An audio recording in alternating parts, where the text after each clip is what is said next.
Nous voici au pied de la tour de télé qui fut construite en 1969 pour montrer les capacités techniques de la RDA.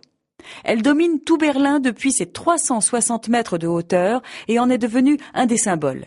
Elle est à la fois simple et imposante. Regardez cette haute colonne de béton peinte en blanc qui s'élève régulièrement jusqu'au ciel.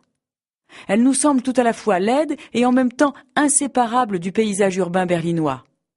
Levons les yeux vers la boule recouverte de verre à l'effet métallique. Elle est située à quelques 203 mètres de hauteur. Eh bien, figurez-vous que cette boule pèse le poids plume de 4800 tonnes. Aussitôt après son inauguration, comme de bien entendu, les Berlinois de l'Ouest lui trouvèrent tout de suite un surnom. Ce fut l'asperge ou le cure-dent. Une anecdote assez drôle à son sujet. Peu après son achèvement, on put observer depuis tout Berlin une croix qui se formait grâce au reflet du soleil sur son globe. Furieux, le Conseil des ministres de la RDA songea à raser le monument à peine inauguré. Mais ce dernier resta en place et à l'Ouest, la population, pourtant peu catholique, n'hésita pas à parler de la vengeance du pape contre un régime communiste athée. En fait, cette soi-disant tour de télévision servait à la Stasi, la police politique d'Allemagne de l'Est, pour brouiller les émissions de télévision et radio du monde libéral et également pour espionner. Et maintenant, si vous n'y êtes pas, nous allons gagner l'entrée de la tour, d'où nous aurons une bonne vue sur l'Alexanderplatz.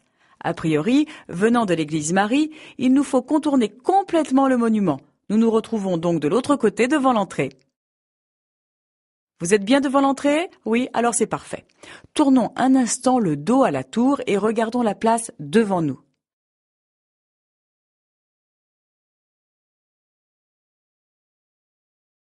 Nous y voyons une gare en métal et verre sur notre droite et ensuite uniquement des blocs de béton, des immeubles sans âme qui ressemblent malheureusement à ceux de la banlieue d'une grande métropole.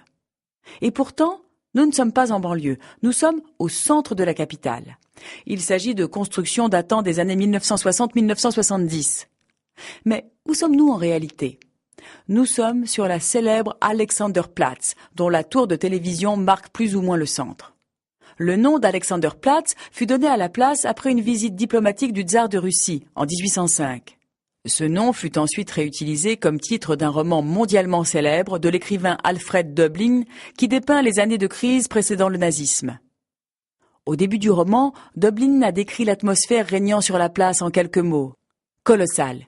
Il y a beaucoup de monde à Alex. Tous sont affairés, comme ils en ont besoin. En effet, avant la guerre, l'endroit était une plaque tournante du réseau urbain, comme le prouve encore l'imposante gare de métro en fer et verre que vous voyez à droite.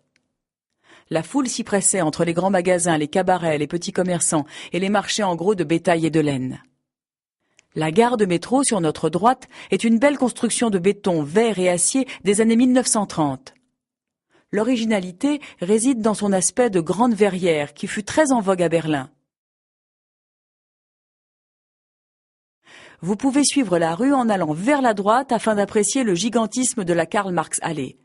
Pour la découvrir, laissons la tour de télévision et allons tout droit vers la station de S-Bahn, c'est-à-dire la gare en face de nous. Longeons cette station sur la gauche. Au bout du bloc d'immeubles, nous voyons la vaste rue Liebknecht, qui croise perpendiculairement une autre artère également à forte circulation. Il s'agit déjà de la Karl-Marx-Allee.